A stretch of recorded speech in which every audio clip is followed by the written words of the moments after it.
상대방의 주소를 알아야 소장을 그쪽으로 송달을 할 수가 있으니까 그래야지 이제 재판을 시작할 수 있거든요. 근데 이름도 모르고 주소는 더 모르겠다라고 해도 알면 웬만하면은 이름, 뭐 주소 다 알아낼 수 있습니다.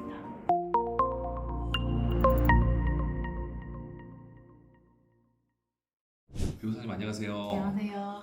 이번에 제가 인터넷에서 보다가 상간자한테 소송하고 싶은데 제가 그 사람에 대해서 아는 게 아무것도 없어요 라는 내용을 봤는데 뭐 이름도 주소도 몰라서 결국 소송을 포기하려는 분들이 있는 것 같더라고요. 근데 이게 소송을 하려면 최소한 이름 그리고 뭐 주소는 알아야 시작이라도 할 수 있는 거 아닌가요? 맞아요. 일단 누구랑 소송을 하는지가 특정이 좀 돼야 되고, 그리고 상대방의 주소를 알아야 소장을 그쪽으로 송달을 할 수가 있으니까 그래야지 이제 재판을 시작할 수 있거든요. 근데 이름도 모르고 주소는 더 모르겠다라고 해도 전화번호만 알면 웬만하면은 이름, 뭐 주소 다 알아낼 수 있습니다. 전화번호 하나로 가능한 건가요? 일단 성명불상으로 소장을 법원에 제출해 놓고 법원 통해서 뭐 SKT, KT, 뭐 LG 이런 통신 3사에다가 사실조회 내지는 문서 제출 명령을 신청하는 겁니다. 이 전화번호를 사용하는 가입자의 인적사항을 알려달라 이런 취지로. 법원 통해서 이제 물어보는군요. 네. 통신사에. 그러면 이제 통신사는 법원으로 가입자 이름, 주민번호, 주소 같은 정보를 회신해 줍니다. 그러면 이제 그 이후에 법원에서 그 자료들을 토대로 보정명령이라는 걸 내려주시거든요. 그럼 그걸 받아서 주민센터 근처 아무 데나 가셔도 상관없어요. 주민센터 가셔서 그 사람의 주민등록등본 초본을 떼볼 수 있습니다. 그러면은 상대방의 정확한 주소지로 상대방의 인적도 명확하게 특정이 되고, 그리고 정확한 주소지로 소송 서류들을 보낼 수 있게 되는 거죠. 그럼 만약에 알뜰폰을 쓰면 어떻게 되나요? 알뜰폰 통신사가 수십 군데라서 되게 번거롭긴 하지만 방법은 똑같아요.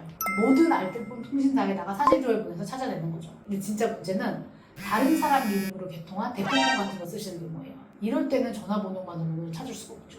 대포폰이면 정말 망각하겠네요. 그럼 혹시 뭐 전화번호를 모를 때 쓸 수 있는 다른 방법도 있나요? 두 번째는 차량 번호 알 때, 만약 상간자가 타고 다니는 자동차 번호를 알고 있으면 전화번호랑 똑같은 방법으로 법원 통해서 차량 등록 사업소에다가 이 차량 번호에 대한 차량 등록 원부를 뭐 회신해달라 이런 식으로 사실조회 신청할 수 있어요. 자동차 번호도 되는군요. 네. 그럼 다른 방법도 있나요?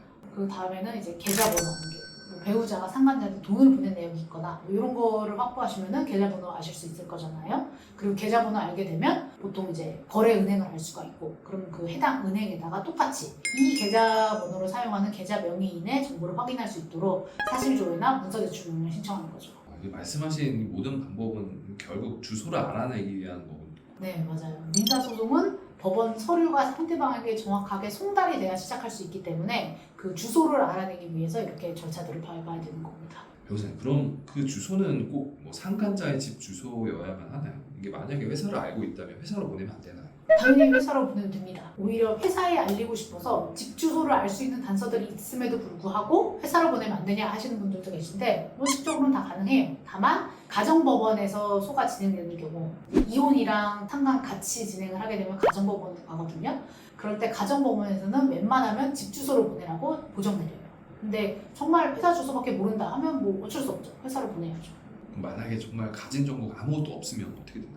진짜 아무것도 모른다. 그러면은 보통은 외도 증거조차 제대로 확보가 안 된 경우가 많아요. 어쨌든 간 뭐가 됐든 아무것도 모른다라고 하면은 원칙적으로는 할 수가 없겠죠. 다만 가끔 이제 만난 지점이 어딘데 혹은 상간자가 이 근처 어디 사는 것 같은데 라고 한다면 근처 CCTV를 확보해서 차량 번호 확보할 수 있는 경우도 있고요. 아니면은 미취학 운전이라는 생각으로 이제 의심되는 아파트 단지 거주지 근처 등기부들 싹 한번 보는 거죠. 그러니까 상간자가 월세나 전세 뭐 이런 걸로 살고 있으면 알 수 없겠지만 자가라면 등기부만 떼봐도 확인할 수 있으니까요.